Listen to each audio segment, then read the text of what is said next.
Thiruvananthapuram railway സ്റ്റേഷനിൽ നിന്ന് സ്വർണമടങ്ങിയ bag മോഷ്ടിച്ച ആൾ RPFന്റെ പിടിയിൽ. തിരുവനന്തപുരം റെയിൽവേ സ്റ്റേഷനിൽ നിന്ന് ഒരു യാത്രക്കാരിയുടെ 5 ലക്ഷത്തിൽ പരം വിലയുള്ള സ്വർണ്ണാഭരണങ്ങൾ അടങ്ങിയ ബാഗ് തന്ത്രപരമായി മോഷ്ടിച്ച് കടന്നുകളഞ്ഞ പ്രതിയെ RPF ക്രൈം ഇന്റലിജൻസ് ബ്രാഞ്ചും ഗവൺമെന്റ് റെയിൽവേ പോലീസും സംയുക്തമായി നടത്തിയ അന്വേഷണത്തിൽ പിടിയിലായി. തമിഴ്നാട് കന്യാകുമാരി ജില്ലയിൽ ഭൂതപ്പാണ്ടി സ്വദേശി ശ്യാം ക്രിസ്പിൻ ആണ് ഇന്ന് രാവിലെ തമ്പാനൂരിൽ പിടിയിലായത്. കഴിഞ്ഞ മാസം 25-ാം തീയതി തിരുവനന്തപുരം റെയിൽവേ സ്റ്റേഷൻ 1-ാം നമ്പർ പ്ലാറ്റ്ഫോമിൽ നടന്ന മോഷണത്തിന്റെ അന്വേഷണത്തിലാണ് പ്രതിയെ RPF തിരുവനന്തപുരം ക്രൈം ഇന്റലിജൻസ് ബ്രാഞ്ചും GRPയും ചേർന്ന് സാഹസികമായി പിടികൂടിയത്. കഴിഞ്ഞ 10 ദിവസമായി ഒളിവിൽ താമസിക്കുകയായിരുന്നു പ്രതി.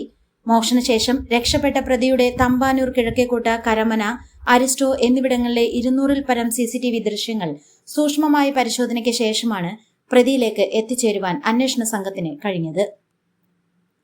നെടുമങ്ങാട് വാണ്ട എന്ന പ്രദേശത്ത് പ്രവർത്തിക്കുന്ന ഒരു റൈസ് മില്ലിന്റെ സമീപത്തുള്ള ഒരു പലകപ്പെട്ടിയിലാണ് ഇയാൾ മോഷണം മുതൽ ഒളിപ്പിച്ചു വെച്ചത്. നഷ്ടപ്പെട്ട മുഴുവൻ സ്വർണ്ണാഭരണങ്ങളും കണ്ടെടുത്തു.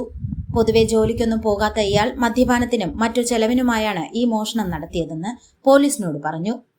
കേസ് റെക്കോർഡുകൾ പരിശോധിച്ചതിന്റെ അടിസ്ഥാനത്തിൽ ഇയാൾക്ക് മറ്റു കേസുകൾ ഇല്ല എന്ന് മനസ്സിലാക്കുവാൻ കഴിഞ്ഞിട്ടുണ്ട്. മദ്യത്തിനും മയക്കുമരുന്നിനും അടിമയായ പ്രതി വിവാഹിതനാണെങ്കിലും കുടുംബവുമായി യാതൊരു ബന്ധവുമില്ല. RPF Thiruvananthapuram division commissioner Mohammed ഖനീഫയുടെ പ്രത്യേക നിർദ്ദേശത്താൽ RPF Thiruvananthapuram inspector BL Binukumar, crime intelligence inspector Jibin AG, GRP inspector Sajith Kumar, Jayan, crime intelligence ഉദ്യോഗസ്ഥരായ പ്രൈസ് മാത്യു, അനൂപ്, ഫിലിപ്പ് ജോൺ, ജോസ്, ക്രൈം പ്രിവിഷൻ ഉദ്യോഗസ്ഥരായ രഞ്ജിത്ത്, അബ്ദുൾ സലാം, മനു നിമോഷ്, സജീവ്, വിനോദ്, GRP CPOമാരായ സരിൻ, അഖിൽ, ഗിരീഷ് എന്നിവർ ചേർന്ന സംഘമാണ് പ്രതിയെ നാടകീയമായി പിടികൂടിയത്.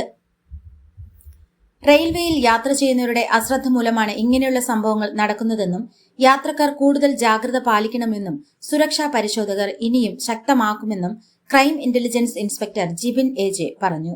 മെഡിക്കൽ പരിശോധന നടത്തിയ പ്രതിയെ തുടർ നടപടികൾക്ക് ശേഷം കോടതിയിൽ ഹാജരാക്കും.